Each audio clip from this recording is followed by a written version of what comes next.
Let me end with a few thoughts on treatment planning and techniques. Now, we now are in the era of 3D conformal planning. We use a lot of imaging tools, including endoscopic ultrasound and CT, and even PET to define the gross target volume, the gross lymph node volume, etc. The CTV has to be, is the clinical target volume, expansion of the GTV by 4 cm superiorly and inferiorly. It has to follow the natural contours of the esophagus and the GE junction and the cardia. And you have to cover the nodal stations. For example, lower esophagus GE junction, you would cover the celiac plexus.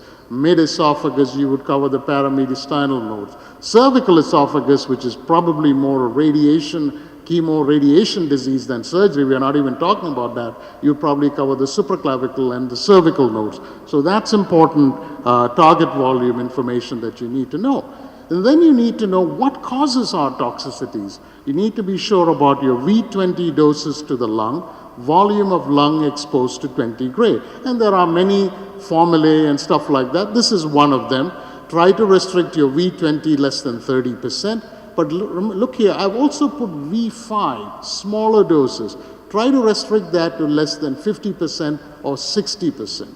Mean lung dose of 20 gray. And also for cardiovascular disease, V40 gray, volume of the heart exposed to 40 gray to less than 30%. Try to exclude the left ventricle completely. So what about advanced technologies? IMRT. Well, a lot of studies, but again, most of them are dosimetric endpoints, improving cardiac doses, improving lung doses, improving V20. One study from India increased V20 and V30 with increased radiation pneumonitis.